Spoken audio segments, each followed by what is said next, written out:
Alhamdulillah, nahmaduhu wa nasta'inuhu wa nastaghfiruh wa na'udzu billahi min shururi anfusina wa min sayyiati a'malina. Man yahdihillahu fala mudilla lah wa man yudlil fala hadiyalah. Ashhadu an la ilaha illallah wahdahu la syarika lah wa ashhadu anna Muhammadan 'abduhu wa rasuluh. Allahumma salli wa sallim ala Muhammad wa ala alihi wa sahbihi ajma'in. Ya ayyuhalladzina amanu taqullaha haqqa tuqatih wa la tamutunna illa wa antum muslimun. Ya ayyuhan nasu taqu rabbakumul ladzi khalaqakum min nafsin wahidah wa khalaqa minha zawjaha wa batha minhuma rijalan katsiran wa nisaa'a wattaqullaha alladzi tasaaluna bihi wal arham. Inna Allaha kana 'alaikum raqiba. Ya ayyuhalladzina amanu taqullaha wa qulu qawlan sadida yuslih lakum a'malakum wa yaghfir lakum dhunubakum wa man yuti'illaha wa rasulahu faqad faza fawzan 'azima. Fa inna asdaqal hadithi kitabullah wa khairal hadi hadiyu Muhammad wa syarral umuri muhdatsatuha wa kullu muhdatsatin bid'ah wa kullu bid'atin dalalah. Amma ba'd. Muslimin dan muslimat yang dirahmati oleh Allah Subhanahu wa taala sekalian.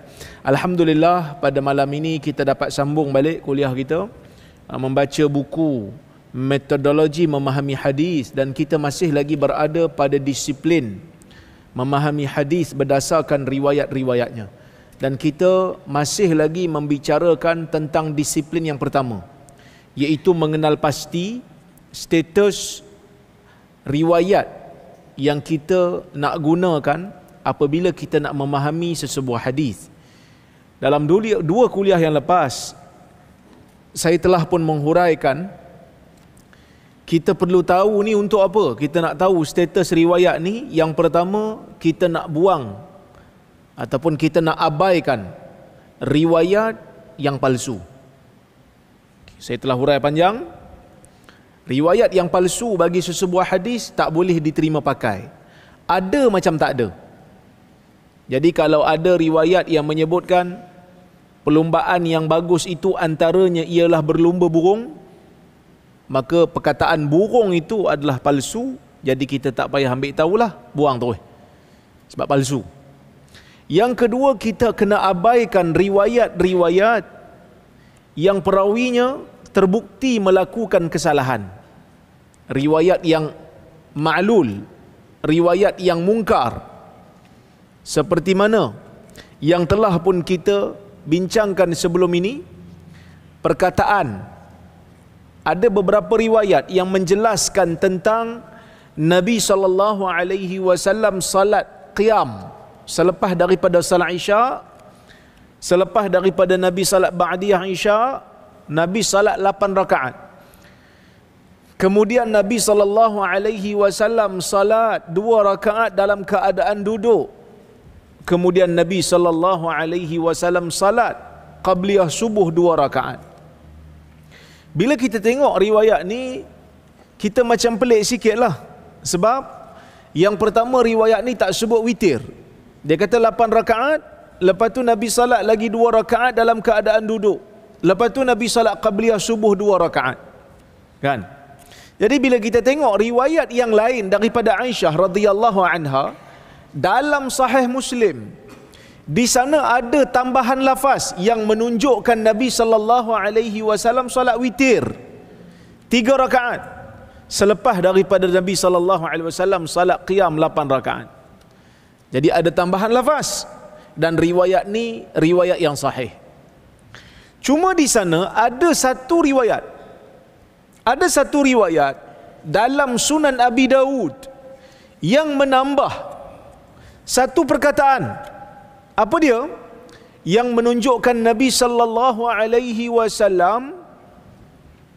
salat 2 rakaat qabliyah subuh itu dalam keadaan duduk.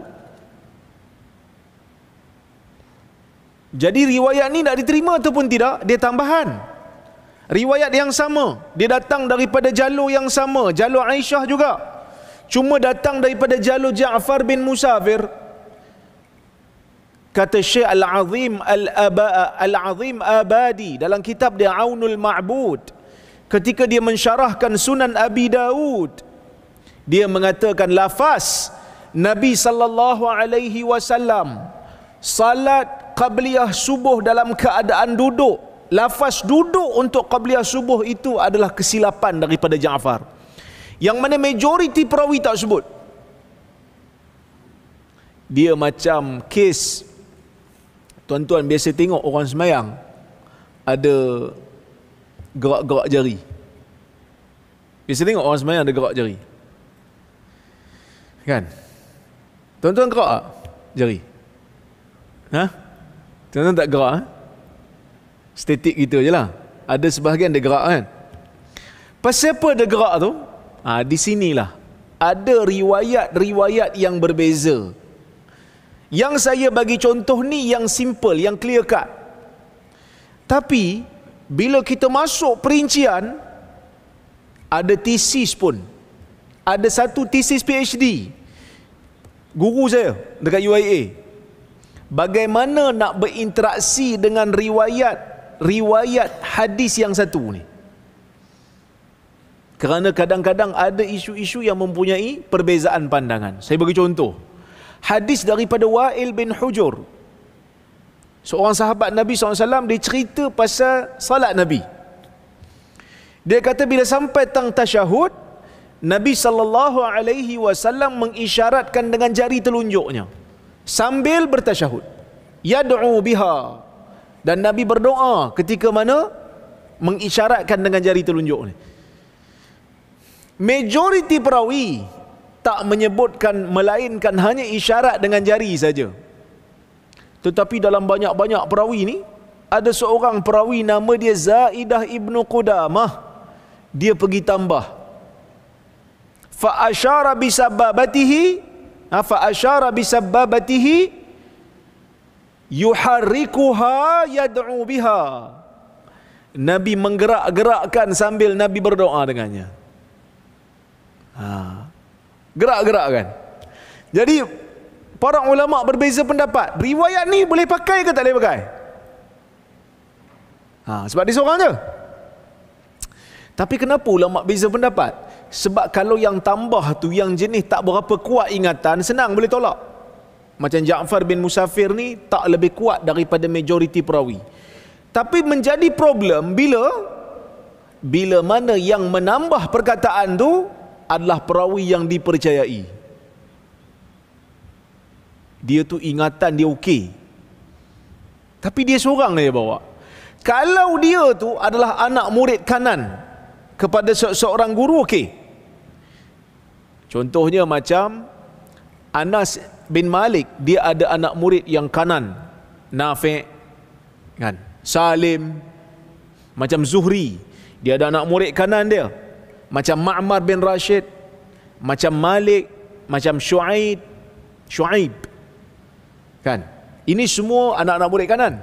Tapi kalau anak murid kanan yang tambah, okey, ulama terima. Sebab dia memang tahu riwayat guru dia, dia ingat bagus, dia melazimi guru dia, maka dia pakar riwayat guru dia. Macam Syu'bah bin Hajjaj, anak murid dia nama Gundar. Anak murid dia nama Gundar. Kalau dia buat riwayat tambah macam mana pun, insya-Allah diterima. Sebab dia ni melazimi guru dia lama, sehingga dia mahir. Tapi kalau yang tambah tu dia bukan anak murid yang kanan, tapi dia okey, cuma dia taklah terlalu melazimi guru tu. Di sinilah perbahasan para ulama. Ada yang terima dan ada yang tolak. Siapa yang terima? Mazhab Maliki. Mazhab Maliki terima. Dia kata oleh kerana dia ni okey, maka kena gerak-gerak lah. Kena gerak. Cuma mazhab Maliki pun berbeza pendapat. Ada yang kata gerak atas bawah, ada yang kata gerak kiri kanan. Kan? Tapi majoriti ulama tidak terima lafaz ini. Dia kata hanya isyarat saja. Jadi kalau tuan-tuan nampak ada orang duk gerak-gerak tu, maksudnya dia ikut mazhab Maliki lah tu dalam masalah tu. Dia bukan ikut Wahabi. Sebab kadang-kadang orang kita ni nampak benda pelik sikit, Wahabi tu koi. Kan? Dulu ada satu video promo seorang budak, pandai bercakap budak ni. Dia promote dengan seorang lelaki berumur lah, dah dewasa. Tu dia tegur lah artis tu kan. Dia kata tak boleh pakai gelang ni, kita orang lelaki tak boleh pakai, benda ni dilarang lah agama. Macam tu lah lebih kurang dia cakap kan. Saya ingat teguran dia tu betul ya kan. Baguslah teguran dia tu. Tapi netizen kat bawah tu, budak ni Wahabi kot. Wahabi terus. Sekarang ni mana nampak pelik sikit je, terus kena Wahabi kan. Benda ni tak bagus sebenarnya. Dia akan menutup perbincangan ilmu. Sepatutnya bila kita nampak pelik sikit, kita break sekejap, kita berhenti sekejap, kita cari dulu, kita tanya orang dulu. Kan? Jadi tak bagus bila kita main start label-label ni. Dia akan menutup perbincangan ilmu. Okey, tak apalah yang tu. Kan? Jadi kalau dia gerak-gerakkan jari dia, maksudnya dia ikut Malikiyah. Tapi yang saya sebut dalam buku ni benda yang simple lah. Sebab buku ni bukan nak bincang pasal khilaf ulama. Buku ni nak bincang pasal disiplin. Jadi lepas ni tuan-tuan, ada ni dah ada idea dah. Bila orang bincang pasal ni, oh ini sebab perbezaan riwayat. Hadis yang sama tapi riwayat-riwayat yang berbeza, maka akan menyebabkan perbezaan pandangan dalam kalangan ulama ataupun dalam kalangan mazhab. Disebabkan perbezaan riwayat tu lah. Okey. Selesai bab tu, ya. Riwayat yang kata Nabi SAW duduk waktu salat qabliyah subuh tu tak betul, silap, maka tak boleh pakai lah. Kan?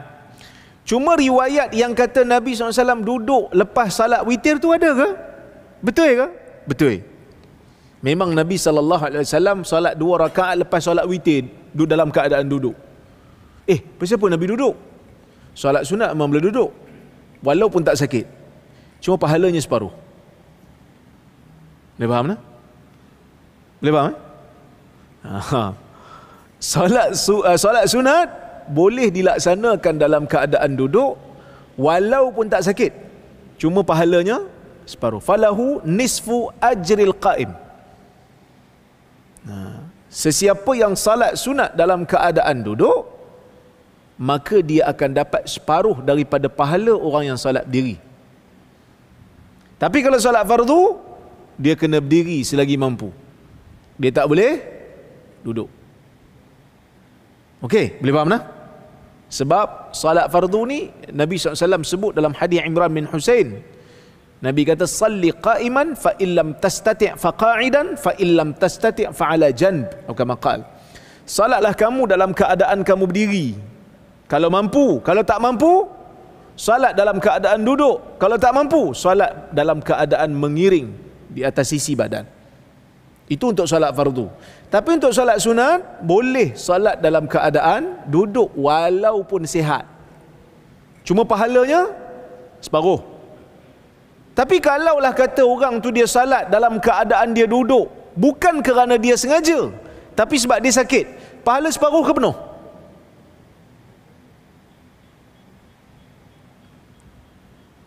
Penuh. Berdasarkan sebuah hadis daripada Nabi SAW,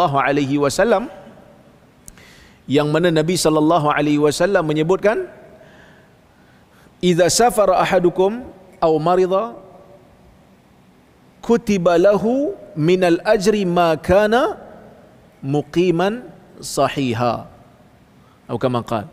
Sesiapa yang bermusafir daripada kamu ni, bermusafir ataupun sakit, maka dia pahalanya akan ditulis sama seperti mana dia beribadat dalam keadaan dia bermukim ataupun dalam keadaan dia sihat. Jadi pahala kalau untuk orang sakit dia sembahyang duduk, pahalanya sempurna. Kalau memang dia tak mampu berdirilah. Baik. Clear bab tu? Nabi ada solat sunat pula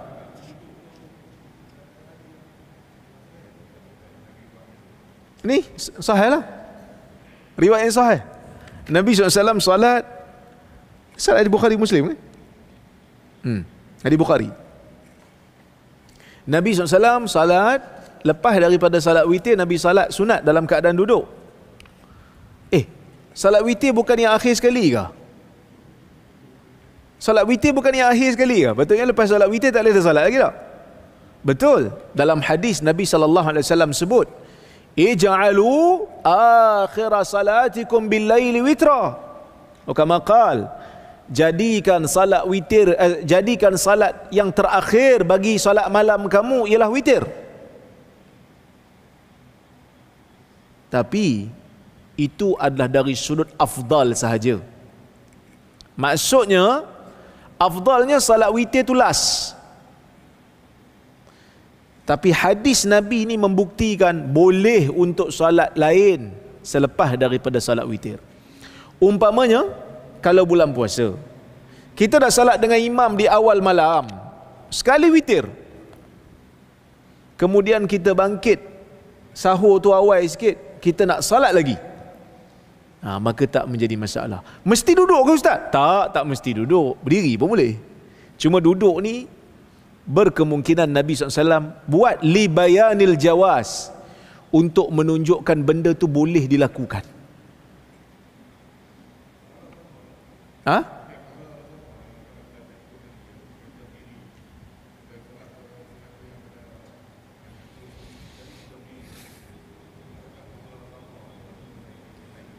Dia kembali, sebab hadis ni dia bukan tengok satu-satu, dia kena tengok keseluruhan. Dalam hadis Nabi SAW sebut, siapa yang salat berdiri sunat, salat sunat berdiri, dia dapat pahala penuh. Dah kepada siapa Nabi duduk? Nabi buat tu kerana nak tunjuk Nabi dapat pahala salat dan Nabi dapat pahala mengajar. Tak? Sebab itu ulama usul fiqh mereka bahas, ada waktu Nabi SAW buat benda makruh. Ada waktunya Nabi SAW buat benda makruh. Ustaz, benda makruh. Makruh ni bukan syarak tak suka. Memanglah tak berdosa, tapi syarak tak suka. Betul? Syarak tak suka. Tapi siapa Nabi buat? Nabi buat bukan sebab Nabi suka benda tu. Nabi buat tu sebab li ta'lim, untuk mengajar. Di situ Nabi dapat pahala mengajar umat. Boleh faham? Jadi jangan kita merendahkanlah kedudukan Nabi tu. Nabi buat tu nak tunjuk kat kita boleh saja.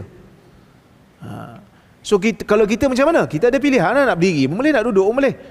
Kita tak ikut Nabi lah Ustaz. Pasal apa tak ikut pula? Dalam hadis yang lain Nabi sebut dah, semayang sunat berdiri dapat pahala penuh. Siapa semayang sunat dalam keadaan duduk sedangkan dia tak sakit dapat separuh. So kita mengumpulkan keseluruhan hadis dalam masalah ni. Boleh nak? Baik.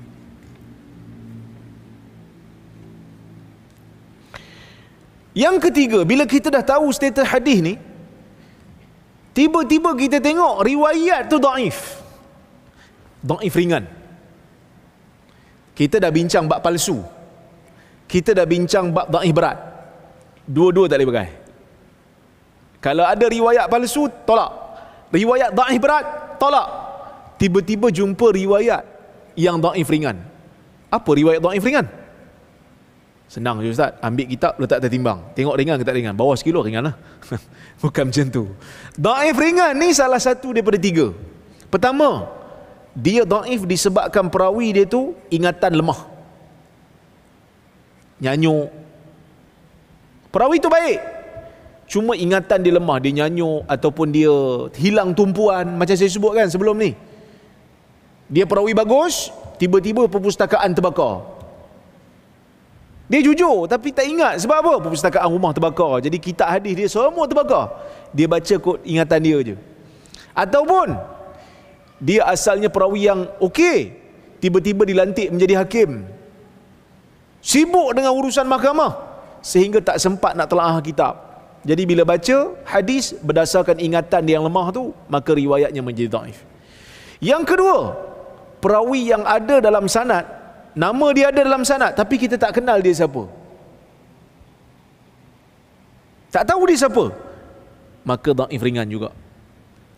Yang ketiga, sanad terputus.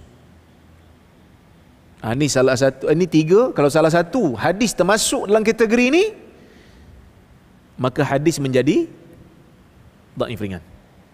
Macam mana kami nak tahu Ustaz, orang awam? Orang awam memang tak ada lah ruang nak tahu, melainkan kena tanya orang belajar hadis. Kan? Kena tanya orang belajar hadis. Sebab ustaz-ustaz ni pun dia ada pengkhususan dia.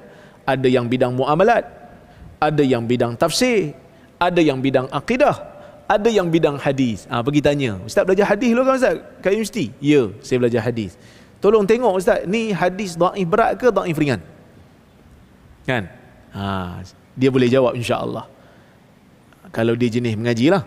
Kalau dia jenis pergi tidur je, susah jugalah. Okey. Boleh? Jadi bila kita tengok dhaif ringan ni kena tolak terus ke ataupun boleh terima? Kalau palsu, tolak. Kalau dhaif berat, tolak. Kalau dhaif ringan, nak tolak mutlak pun tak boleh, nak terima mutlak pun tak boleh. Maksudnya kita terima bersyarat. Macam ahli parlimen sekarang lah. Nak terima bersyarat. Sampai sekarang tak ada Perdana Menteri lagi kita ni.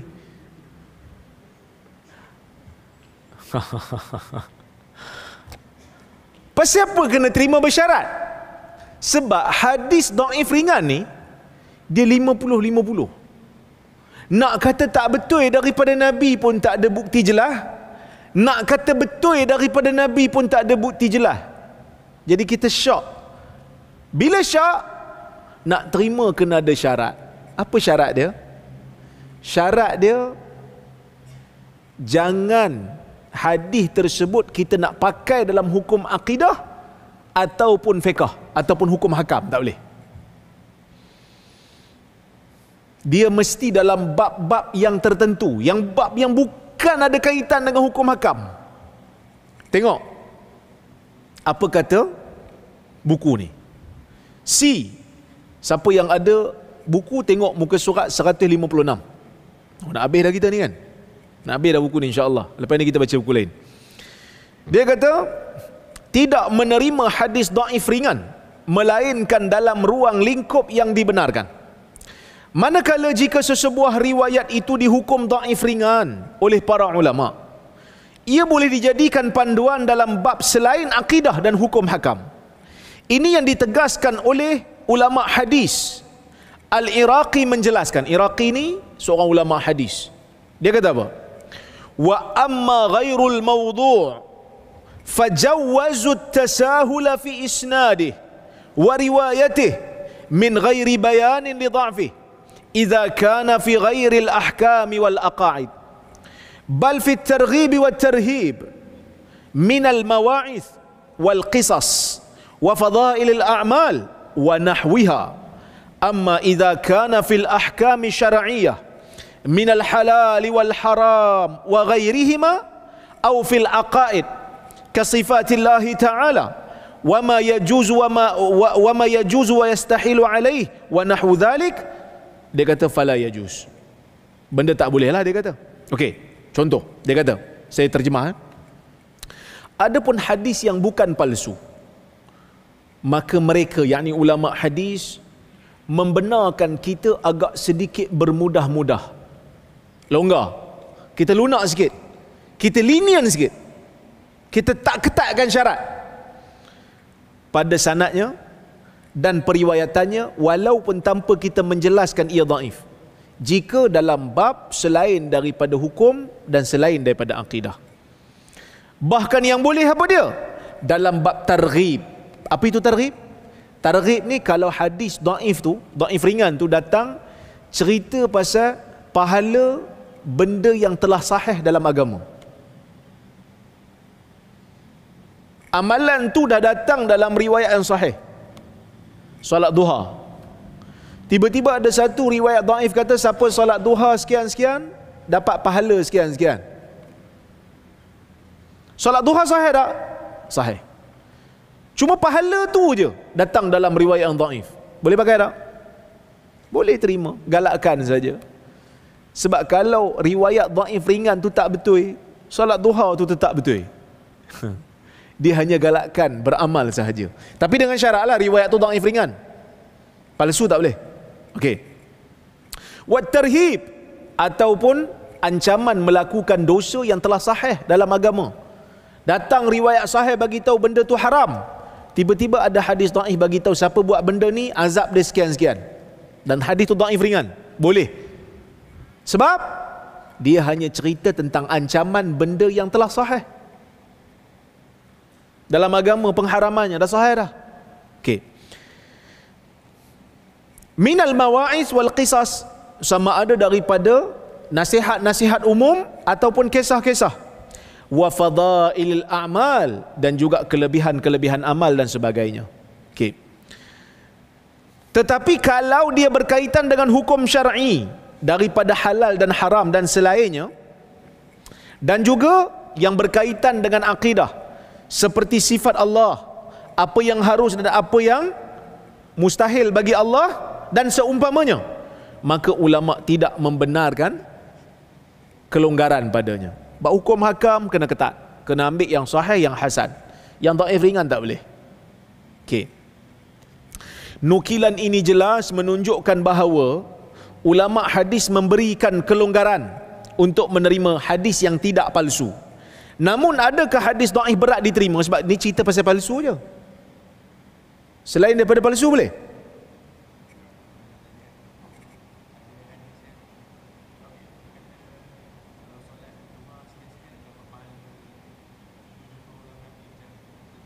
Itu palsu. Itu palsu. Tak boleh pakai lah. Yang ni kita cerita ni dhaif ringan. Siapa yang salat duha sekian-sekian rakaat dapat pahala 70 orang Nabi. Yang tu palsu. Palsu tak boleh pakai. Okay? Yang ni kita cerita ni dhaif ringan. Okay. Adakah hadis bila dia kata palsu, selain palsu boleh dipakai? Maksud selain palsu boleh kita longgar? Selain palsu ni termasuk dhaif ringan atau dhaif berat? Maksudnya dhaif berat pun boleh ke? Sebenarnya tak boleh juga. Buktinya apa? Jawapannya tidak, saya kata. Hanya dhaif ringan diterima. Al-Baihaqi menjelaskan, Al-Imamul Baihaqi dia jelaskan apa? Dia kata, wa darbin la yakunu rawihi muttahaman bil wada' ghaira annahu urifa bi su'il hifz wa kasratil ghalat fi riwayatihi. Dia kata, satu lagi jenis hadis yang mana perawinya tu tak dituduh berdusta dalam periwayatan hadis. Cuma perawinya tu dikenali sebagai perawi yang buruk ingatannya, cepat lupa. Wa kasratil ghalat, selalu banyak buat silap dalam riwayatnya. Au yakunu majhulan, ataupun dia tak dikenali. Lam yathbut min adalatihi wa syara'iti qabuli khabarihi.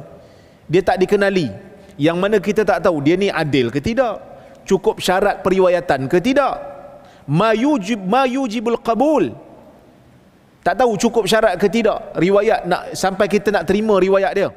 Fa hadha darb min al ahadith la yakunu musta'malan fil ahkam. Jenis hadis yang macam ni tak boleh dipakai dalam hukum. Dia kata ni dhaif ringan lah ni, tak boleh pakai dalam hukum. Kama la takunu syahadatu man hadhihi sifatuhu maqbulah indal hukam. Sama seperti orang seperti ini nak jadi saksi dalam mahkamah tak boleh, dah pelupa.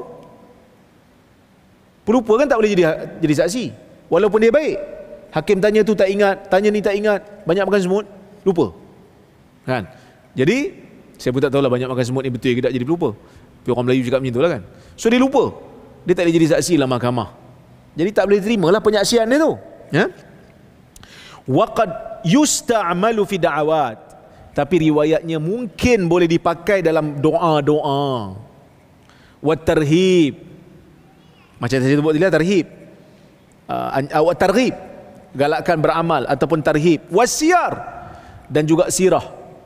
Wal maghazi, dan riwayat-riwayat peperangan. Fima la yata'allaqu bihi hukum, pada perkara yang tak ada kaitan dengan hukum. Maksudnya apa bab yang boleh pakai ni? Yang boleh pakai hadis dhaif ringan ni, pertama doa, yang kedua galakkan beramal untuk amalan yang sahih, yang ketiga ancaman untuk mengamalkan dosa yang telah datang dalam hadis yang sahih, yang keempat doa-doa, yang kelima riwayat-riwayat sirah, yang keenam riwayat-riwayat peperangan yang tak ada kaitan dengan hukum. Boleh? Boleh terima.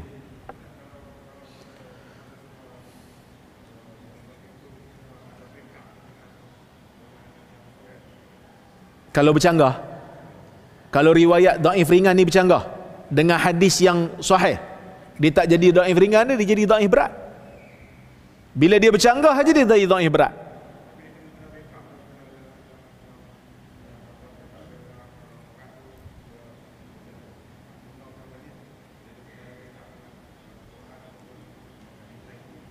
Kalau ada backup, maka kita kena harmoni lah.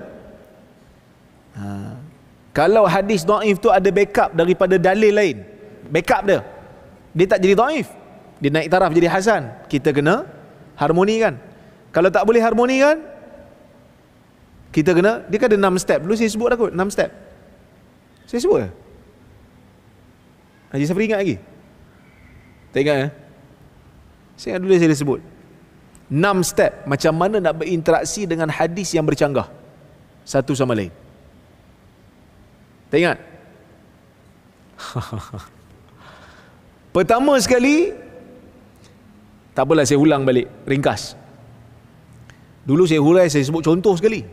Ni tak payahlah, saya buat ringkas je. Pertama, step yang pertama, kalau dua hadis bercanggah, satu sahih, satu dhaif, nak pakai yang mana? Pakai yang sahih lah, buat yang dhaif. Sebab dhaif tu dia akan jadi dhaif berat lah, sebab dia bercanggah dengan hadis sahih. Kalau tak boleh, maksud hadis dhaif tu di backup oleh hadis sahih yang lain, kita pergi step yang kedua, harmonikan. Macam mana cara harmoni? Macam-macam cara lah. Mungkin kita kata dua-dua boleh. Contoh macam, nak bagi contoh juga panjang lagi kita punya kuliah ni.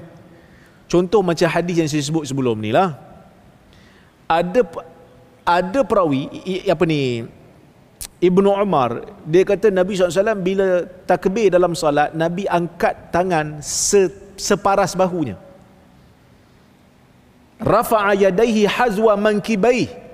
Nabi SAW bila salat, Nabi angkat, ni Sahih Bukhari ya, Nabi angkat tangan dia separas bahu. Ada riwayat sebut separas telinga. Bercanggah tak? Dua-dua hadis betul tak? Dua-dua betul. Dua-dua sahih. Ulama hadis dan ulama fiqh harmonikan. Macam mana cara harmonikan? Al-Imam Syafi'i kata dua-dua betul. Cuma yang seorang ni dia kata separas bahu sebab dia tengok tangan bawah. Yang kata separas telinga, dia tengok atas tangan. So Nabi bila angkat takbir, angkat macam ni. Betul lah separas bahu dan separas telinga. Cuma seorang dia tengok, dia tengok yang atas, dia nampak yang telinga, separas telinga lah. Yang seorang lagi tengok bawah tangan, so separas bahu lah. Itu mazhab Syafi'i punya. Hanbali punya dia kata dua-dua boleh. Separas telinga pun boleh, separas bahu pun boleh. Dua-dua sahih. Contoh yang lain, ada satu hadis, sahabat kata Nabi SAW bila tasyahud awal, Nabi duduk iftirash. Tahu duduk iftirash? Duduk antara dua sujud. Bila tasyahud awal duduk antara dua sujud, sama macam duduk antara dua sujud tu. Bila tasyahud akhir, Nabi duduk tawarruk. Tahu duduk tawarruk? Duduk atas punggung, kaki silang pergi ke kanan, lepas tu lipat kaki kanan, duduk atas punggung. Tuan-tuan biasa buat lah kan. Okay. Hadis ni sahih, riwayat Bukhari.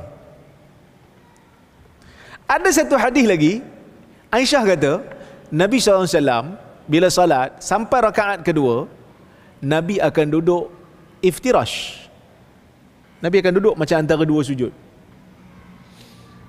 Canggah tak? Nampak macam tak bercanggah. Tapi kalau solat subuh, kalau solat zuhur clear, dua rakaat yang pertama tasyahud awal, duduklah iftirash. Tasyahud akhir, duduklah tawarruk. Kan? Tapi kalau solat subuh, solat subuh kan dua rakaat. Nak pakai yang mana? Nak pakai yang Aisyah ke nak pakai yang Saya lupa nama sahabat yang riwayat tu. Abu Humaid As-Sa'idi kot. Nak pakai riwayat Bukhari ni. Mazhab Syafi'i kata, pakailah riwayat Bukhari ni. Sebab riwayat Bukhari ni dia lebih detail, sebab dia hurai dua-dua. Tasyahud awal pun dia hurai, tasyahud akhir pun dia hurai. Kan? Hambali kata, dia cuba juga harmonikan. Hambali kata, yang riwayat Bukhari ni untuk solat yang ada dua tasyahud. Dua tasyahud, baru tasyahud awal tu iftirash, tasyahud yang kedua tu tawarruk. Tapi kalau salat tu 2 rakaat macam subuh, ikut riwayat Aisyah lah, iftirash je. Nampak?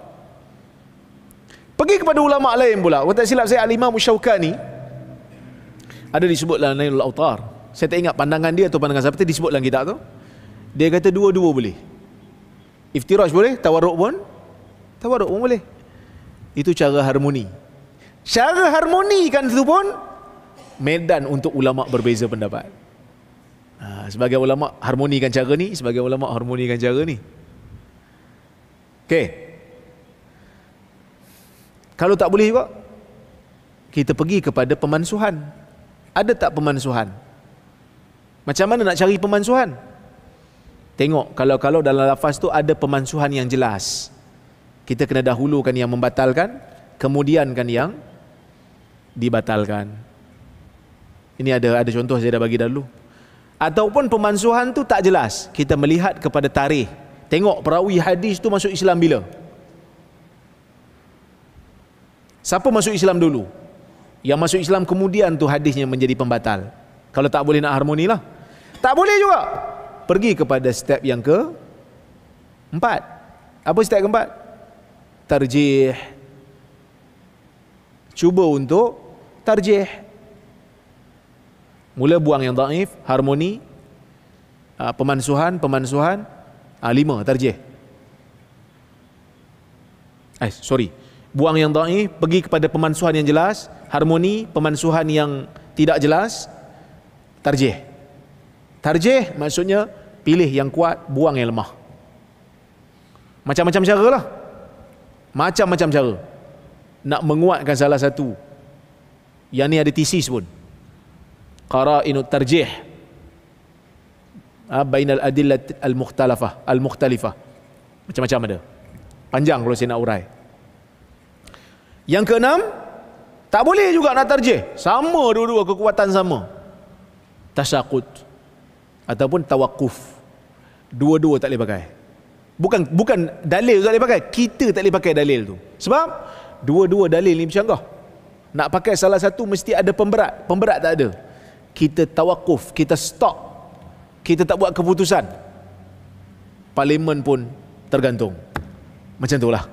Macam sekarang, parlimen tergantung kan, tak ada pemberat kan, tak ada majoriti. Tunggu kejap sampai jumpa apa itu pemberat, dan kita boleh, baru kita boleh pakai. Itu step dia lah. Okey, boleh nah? Jadi hadis dhaif ringan ni boleh pakai, tapi dalam bab yang tertentu. Apa dia tadi? Yang saya sebut tadi lah. Saya bagi contoh.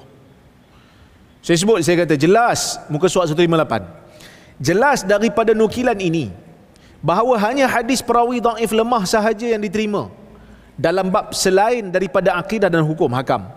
Ini kerana perawi ingatannya buruk, tidak dikenali, dan banyak silap adalah antara kategori hadis dhaif ringan. Contohnya apa dia? Contohnya hadis Abu Lahab membebaskan Suwaibah. Suwaibah ni hamba kepada Abu Lahab. Okey? Tengok hadis ni.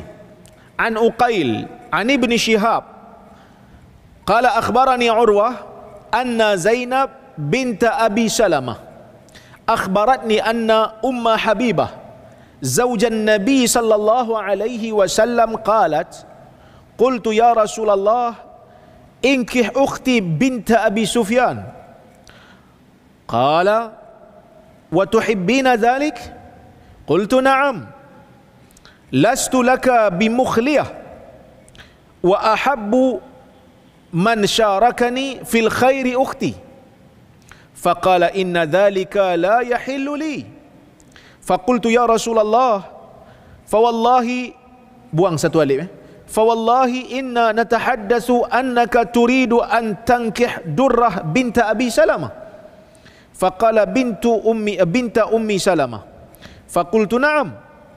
Qala fawallahi law lam takun rabibati fi hijri ma hallat li, innaha bintu akhi min ar-radha'ah arda'atni wa Aba Salamah Suwaibah fala ta'ridna alayya banatikunna wala akhawatikun. Hadis riwayat Al-Bukhari. Maksudnya apa?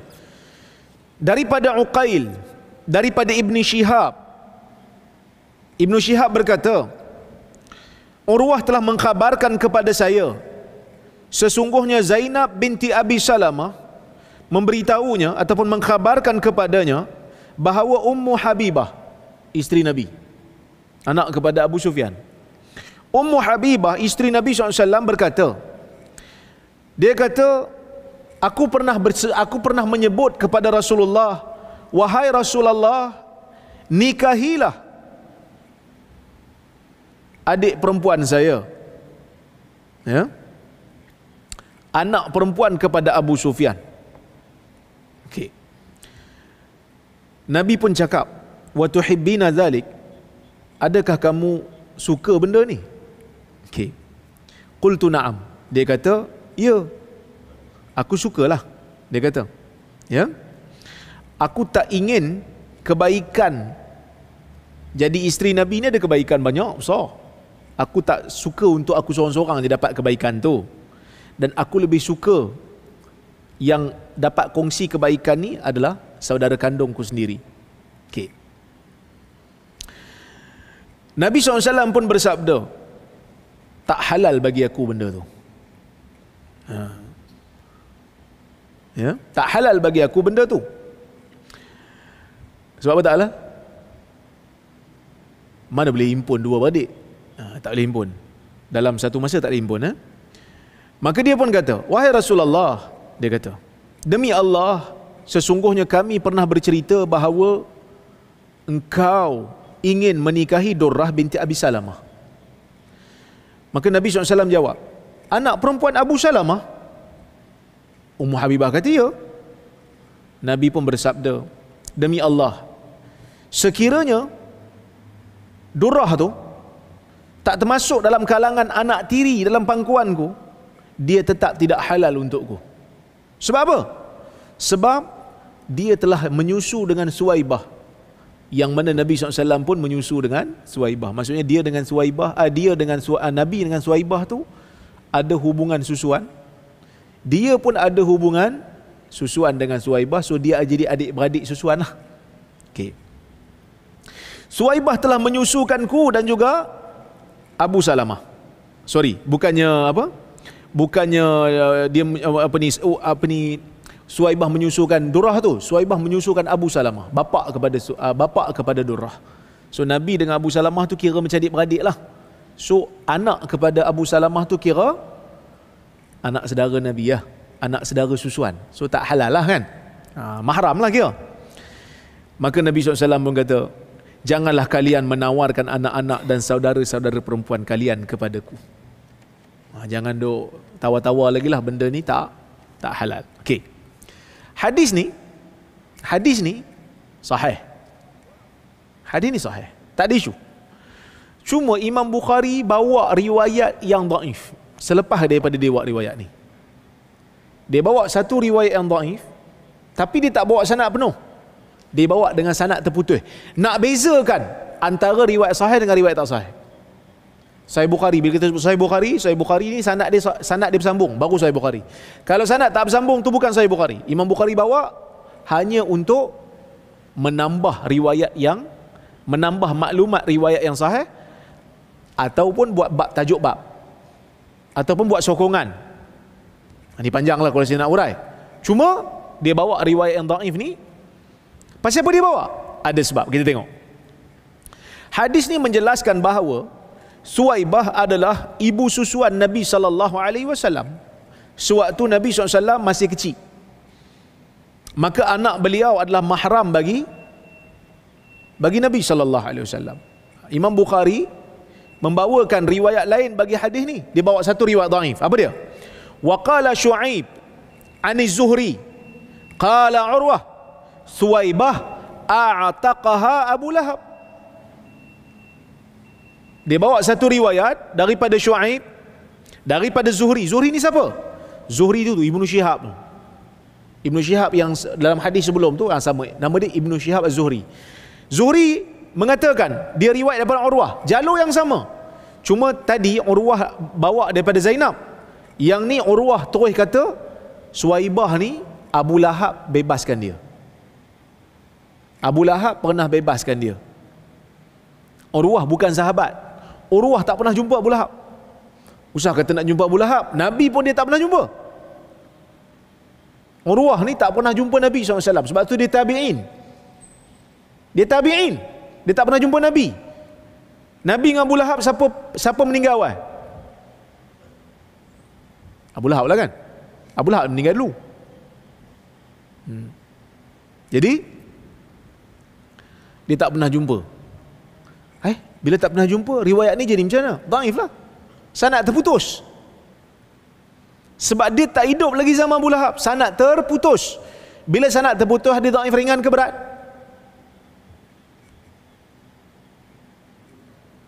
Saya sebut tadi, salah satu dhaif ringan apa dia?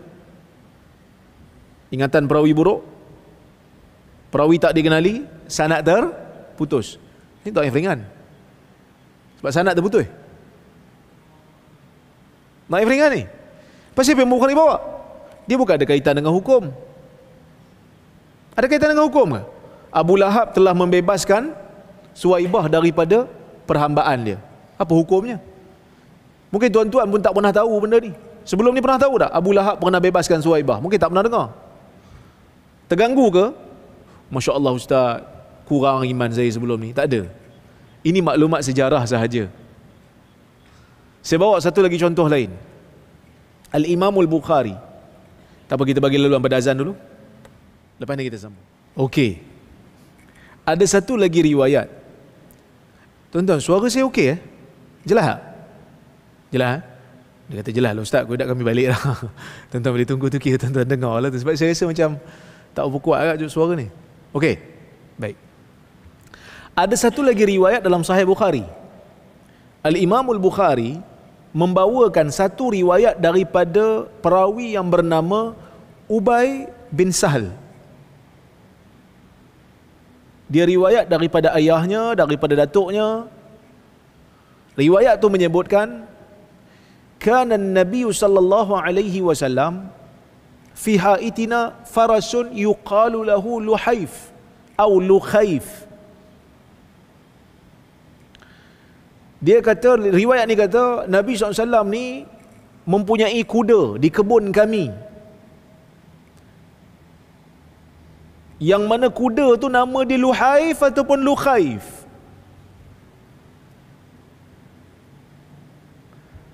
Ubay bin Sahal ni adalah perawi yang lemah ingatannya.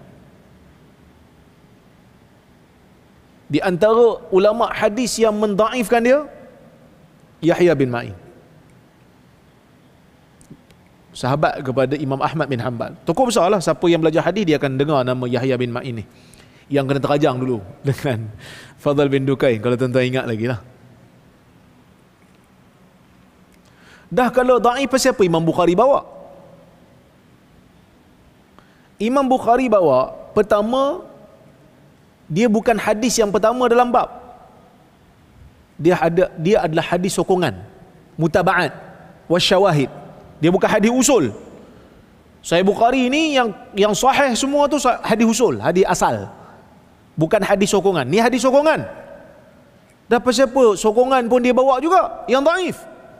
Sebab nama kuda Nabi SAW tak ada kaitan dengan hukum, tak ada kaitan dengan akidah. Nama kuda je. Faham? Nama kuda je. Jadi nama kuda ni, kalau seumur hidup tuan-tuan tak pernah dengar. Mungkin ada di kalangan tuan-tuan tak pernah dengar pun nama kuda, di mana dengar?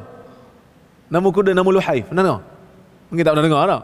Hari ni baru dengar. Saya dah hidup 60 tahun dah Ustaz. Tak pernah dengar pun nama kuda Nabi SAW. Tak ada masalah. Tak terganggu iman. Tak berkurang pun. Kerana ni hanya sekadar maklumat sejarah sahaja. Riwayat ni daif ringan. Sebab ingatan buruk. Daif ringan. Boleh pakai. Dia hanya fakta. Dia hanya maklumat sejarah. Bukan fakta. Fakta ni sahih kan. Dia hanya maklumat sejarah sahaja. Tak ada kaitan di antara hukum ataupun akidah. Dia macam dulu saya sebutlah, Khadijah radhiyallahu anha menikah dengan Nabi umur berapa? Ada riwayat kata 40, ada riwayat kata 20-an. Riwayat kata 40 tu riwayat Waqidi, riwayat kata 20-an tu riwayat Ibnu Ishaq. Dan bila kita gabung tengok dua riwayat ni, nampak riwayat yang kata 20-an tu nampak kuat lagi, sebab Waqidi dengan Ibnu Ishaq lagi kuat. Kedudukan dia tinggi sikit. Ada orang marah kat saya. Saya ceramah dekat satu tempat.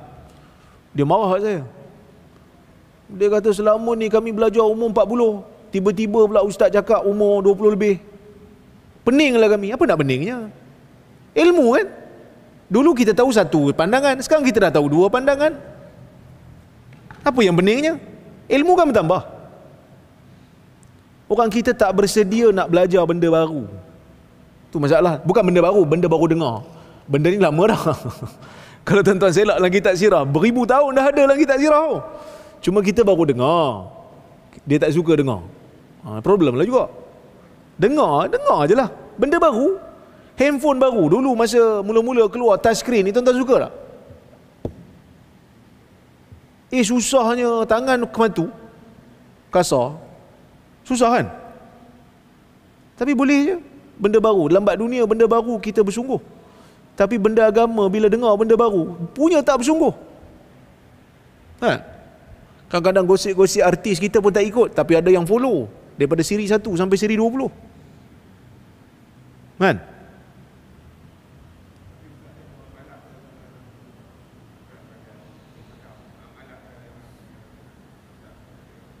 Muamalat.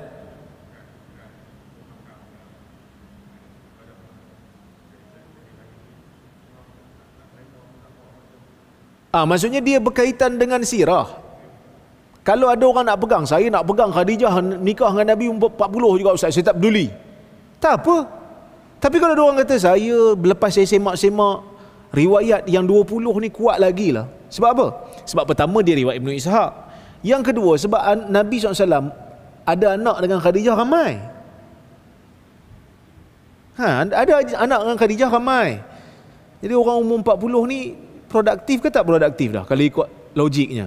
Contohnya kan, saya ingat nak ambil yang riwayat 20 lebih lah kahwin. Nampak logik sikit. Pun okey. Yang tak okeynya bergaduh. Dia maklumat sejarah sahaja. Kan? Waktu Pak Imam tu marah dengan saya. Dia kata, kalau Tuhan nak jadikan, apa pun boleh Ustaz. Iyalah. Masalahnya dalam isu ni tak ada riwayat yang jelas kata benda tu adalah satu keajaiban. Kalau ada, kita terima. Nabi pernah bulan-bulan pun kita terima. Sebab riwayatnya sahih, sebab ayat Quran pun sebut. Tapi masalah dalam isu ni tak ada riwayat yang jelas yang sahih. Yang ada cuma dua riwayat ni saja. Bila kita nak pilih, kita pilihlah yang mana kita rasa sesuai, yang mana kita rasa lebih logik. Ada orang marah kat kita juga. Padahal maklumat sejarah je pun. Kan? Okey. Maka kat situ saya sebut riwayat ini Imam Bukhari bawakan dalam sahihnya secara ta'liq, yakni tanpa sanad penuh, iaitu tanpa membawa sanad penuh. Ia adalah riwayat yang lemah kerana mursal. Urwah tabi'in riwayat terus. Riwayat ni tanpa menyebut nama sahabat. Mursal, dhaif. Namun ulama hadis menerimanya kerana ia hanya maklumat sirah yang menjelaskan bahawa Abu Lahab pernah membebaskan Suwaibah daripada perhambaan. Okey. Tapi kalau riwayat tu yang berkaitan dengan sirah tu, riwayat tu maudhu', palsu, boleh terima tak? Ulama hadis tolak. Contoh macam ada satu riwayat yang bagi tahu kita, dia kata Nabi SAW ketika Isra dan Mi'raj, malam Isra dan Mi'raj, Nabi singgah dekat Masjid Kufah. Nabi semayang dekat Masjid Kufah. Kufah kat mana tuan-tuan? Kufah dekat Iraq. Kufah ni dekat Iraq. Hadis ni ulama terima ke? Hadis ni memang tak sahih. Isra Mi'raj tu sahih, tapi pergi semayang, singgah dekat Kufah, semayang kat Masjid Kufah tu tak sahih. Bahkan ia palsu. Daraqutni kata hadis ni kadzib, bohong, maudhu', palsu. Mereka tak terima. Sebab tu bila kita baca riwayat sirah, dengar kuliah berkenaan dengan Isra Mi'raj, tak pernah dengar Nabi singgah kat Masjid Kufah, semayang kat Masjid Kufah. Pasal apa? Pasal riwayatnya palsu. Apa bukti palsunya? Bukti palsu, hadis ni bercanggah dengan fakta sejarah. Apa dia? Waktu zaman Nabi SAW, bandar Kufah mana ada lagi? Masjid tak ada lagi kat sana. Jadi pemalsu hadis ni pun kadang-kadang malas belajar. Dia tak tahu sejarah. Kira macam kita baca buku sejarah, Tun Sri Lanang buat buku, tiba-tiba kat dalam tu sebut hang tuah minuman kegemarannya adalah Pepsi. Kita pun tahu ini bohong. Pepsi mana sampai 1000 tahun lagi kan. Makanan kegemaran dia pula adalah burger. Burger bau, tahun bila baru masuk? Zaman hang tuah tak ada lagi kan. So kita tahu benda tu bohong, sebab bercanggah dengan fakta sejarah. Okey, last sebelum kita berhenti, sebab lepas ni kita nak masuk bab 7 pula. Disiplin yang kedua adalah kita dalam bab memahami memahami hadis berdasarkan riwayat-riwayatnya, perlu untuk meneliti setiap riwayat yang sahih sebelum buat kesimpulan. Tak boleh abaikan mana-mana satu. Mesti faham secara keseluruhan. Tak boleh abaikan salah satu. Kalau abaikan, maksudnya kita telah melakukan satu kesilapan dalam metodologi memahami hadis. Sebagai contoh. Contohnya macam Nabi SAW mengarahkan orang yang ada minuman, air minuman, tiba-tiba air minuman dia tu dihinggapi ataupun jatuh padanya lalat. Nabi suruh buat apa? Nabi suruh benamkan, kemudian keluarkan. Kan? Benamkan, kemudian keluarkan. Okey. Adakah benda ni wajib? Wajib tak buat benda ni? Tak wajib. Benda ni tak wajib. Dia hanya irsyad, dia hanya panduan untuk menyelamatkan air. Tapi dia kata, saya tak lalu lah Ustaz. Tak apa. Boleh buang, ataupun bukan buang lah, maksudnya tuang pada pokok yang bermanfaat. Tuang pada pokok ke, bagi haiwan minum ke. Tak pun offer kat kawan, baru masuk lalat tadi ni, aku dah benam dah, nak minum tak? Nabi hanya bagi solution. Kadang-kadang solution ni penting dan berguna untuk kita. Pasal apa? Tuan-tuan, air dekat Madinah ni bernilai sebab Madinah tu kering, padang pasir. Jadi Nabi bagilah solusi. Nabi bagi penyelesaian di tempat yang air sangat bernilai. Benam, buang. Lepas tu air tu insya-Allah selamat. Dan tak ada yang mati pun bila buat benda ni. 1000 tahun dah hadis ni.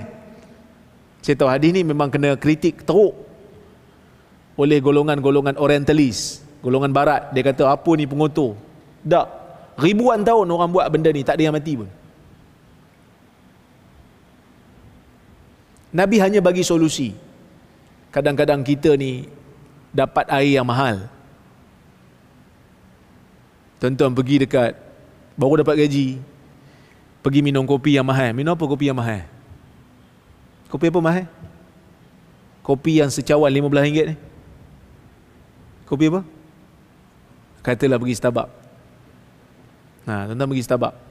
Oi, dia punya kopi kadang-kadang sampai RM25. Kan? Tapi sedapnya pasal pergilah. Berbayar-bayar. Tuan-tuan buka cawan dia. Ush. Dia punya apa? Krim dia kan? Dia punya whipped cream dia dengan coklat kat atas, sedap. Balon coklat tu, balon krim tu dengan coklat.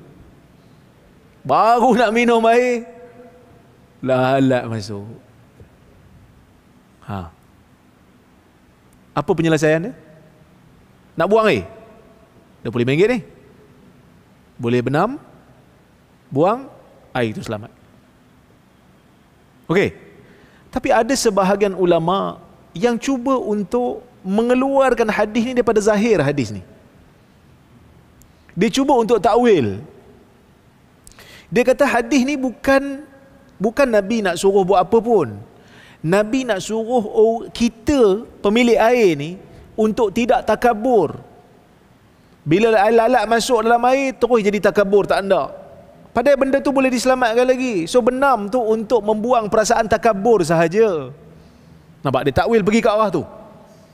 Jadi bila kita benam, kita buang, sifat takabur tak ada sebab kita sanggup minum air yang telah jatuh padanya lalat. Takwilan ni kena ke? Takwilan ni tak kena. Kita tengok.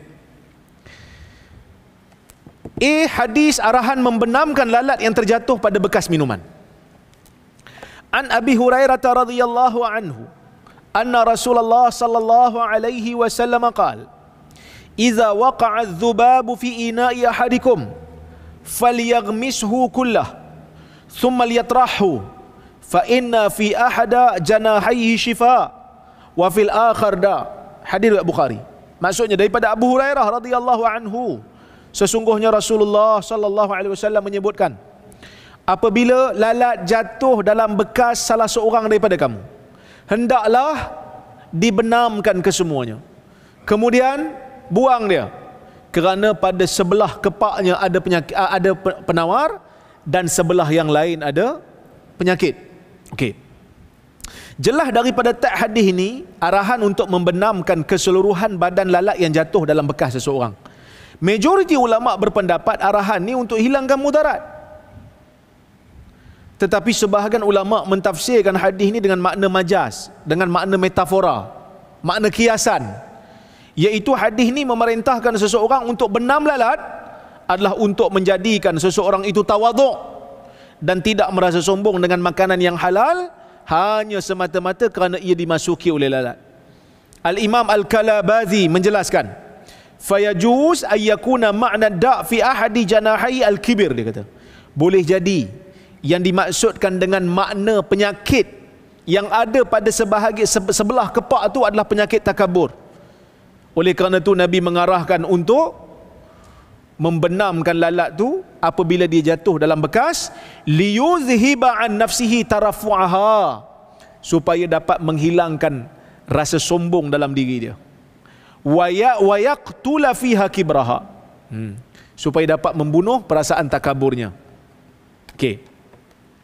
Bagi seseorang yang meneliti setiap riwayat bagi hadis ni akan dapati bahawa takwilan ni memang clear, bercanggah dengan maksud hadis yang ingin Nabi sampaikan.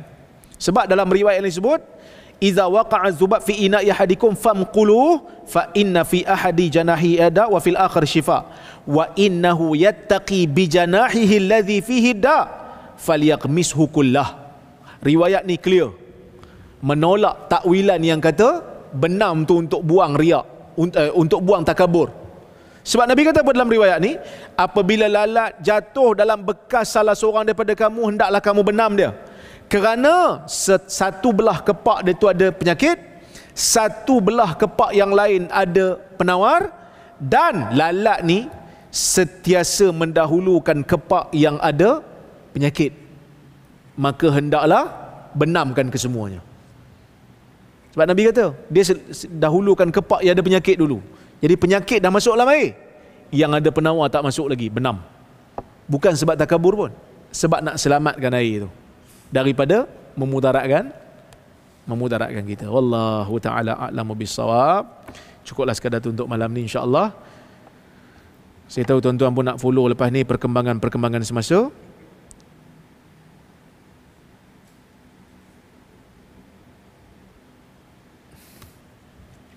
Ada satu je soalan. Saya tengok kat sini. Dia bagi nota kat saya.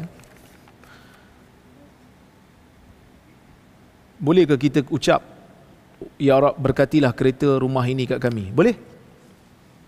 Boleh, tak ada masalah. Minta keberkatan pada apa yang kita dapat daripada apa yang Allah Ta'ala rezekikan pada kita. Tak ada masalah, boleh.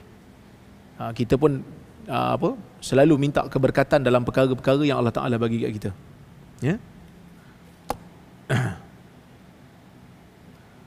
Boleh ke kita sebut dengan keberkatan ubat ini, sembuhkanlah penyakit aku ini ya Allah. Lebih baik kita berdoa dengan doa yang sabit daripada Nabi SAW, iaitu di antara doa yang Nabi SAW ajar bila kita nak minta penyembuhan daripada Allah Subhanahu Wa Taala, kita doa dengan doa yang warid daripada Nabi, antaranya Allahumma Rabban Nas adhibil ba's ishfi anta syafi la shifaa illa shifa'uk shifa'un la yughadiru saqama. Itu di antara doa yang Nabi ajar.